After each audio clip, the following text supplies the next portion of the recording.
Hello everyone, সবাই কেমন আছেন? আশা করছি সবাই খুব ভালো আছেন। নতুন আরেকটা ছোট্ট ব্লগ নিয়ে হাজির হলাম। গত এই যে কোরবানি ঈদ গেল, তখন আমি এই যে হালিমের মশলাটা কিনে রেখেছিলাম যে একদিন কোরবানির মাংস দিয়ে হালিম রান্না করব।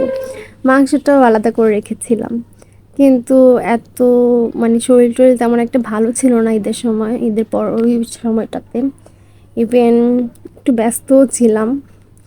তো এই কারণে আর রান্না হয়নি। তো ভাবলাম আজকে করি। আর ভিডিওটা কিন্তু বলে দিচ্ছি, খুব রিসেন্ট না, গত মাসের ভিডিও। আসলে আমরা সবাই জানি গত মাসে আমাদের উপর দিয়ে কী গিয়েছে। যাই হোক, সব কিছু কাটিয়ে এখন যে ভালো আছি এটাই আলহামদুলিল্লাহ। তো আমার ভাইকে জিজ্ঞেস করেছিলাম ও হালিম খাবে নাকি। নর্মালি ও হালিম একদমই পছন্দ করে না। তো বলল যে হ্যাঁ করতে পারো, দেখি কেমন হয়, ভালো হলে খাবো। বোঝেন কথাটা। তো আমি এখানে সব রান্নার প্রিপারেশন নিয়ে রান্না শুরু করে দিচ্ছিলাম, তখনই আমার ভাই আসলো যে কিছু করতে হবে নাকি। আর বলে রাখি, আমি কিন্তু আজকে কোনো রেসিপি শেয়ার করছি না, কারণ রেসিপিটা প্যাকেটেই লেখা আছে। আমি এক্সট্রা কোনো কিছুই করি নাই, ওখানে যা লেখা আছে তাই করছি। শুধু আমি এখানে প্রেশার কুকারটা ইউজ করছি যাতে আমার রান্নাটা খুব তাড়াতাড়ি হয়ে যায়। তো আমি এখানে রান্নাবান্না করছিলাম, পেঁয়াজটা কষাচ্ছিলাম, তখনই আমার ছোটো ভাই আসলো। এসে আমাকে বলল, আপু কিছু করা লাগবে নাকি। তো আমি বললাম যে আর কিছু না করে, যে একটু নাড়াচাড়া দে, তাহলে একটু সাহায্য হবে। আসলে ওকে এখন খুব বেশি মিস করবো যদি এই জিনিসটা আমি আবার রান্না করি।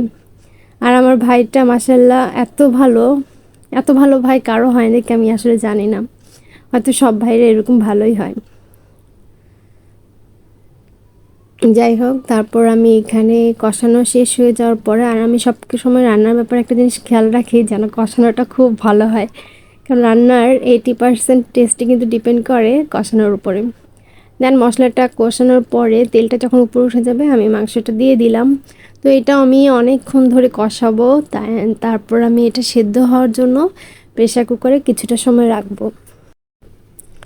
এই যে একটু পরপর নাড়াচাড়া করতে হবে। আর আমার ভাই দেখেন কি হাসি মুখে, সে কিন্তু এখানে আমাকে হেল্প করছে। কোনো দরকার ছিল না, তারপরও দুই ভাই বোন মিলে করতে ভালোই লাগে। ইভেন ও দেশে থাকা অবস্থায়, বাইরে যাওয়ার আগেও আমরা মাঝে মাঝেই পরোটা বানাতাম, তারপর গ্রিল বানাতাম। তো একসাথে দুজন, একজন পরোটা বানাতো, আরেকজন শিখতো। আমার ভাই পরোটা বানাতে অনেক পছন্দ করতো ছোটোবেলায়। যাই হোক, এই যে দেখেন মাংসটা কিন্তু মোটামুটি কষানো হয়ে গেছে। এখন আমি এটাতে, কষানো না, আমি এটা মেবি সিদ্ধ হওয়ার পরে আমি ডালটা দিয়ে দিয়েছিলাম। দেন তারপর রান্না হয়ে গিয়েছে। আসলে পুরো প্রসেসটা আমার দেখানো হয়নি, কারণ এটা রেসিপি আমি আরও একবার দিয়েছিলাম, চাইলে ওটা দেখে নিতে পারেন। তো এই তো দেখেন কতগুলো মাংস। আসলে বাসায় হালিম রান্না করলে এই একটা বেনিফিট যে অনেক মাংস পাওয়া যায়। আলহামদুলিল্লাহ, আমার ভাই কিন্তু অনেক পছন্দ করেছে। ভালো থাকবেন সব।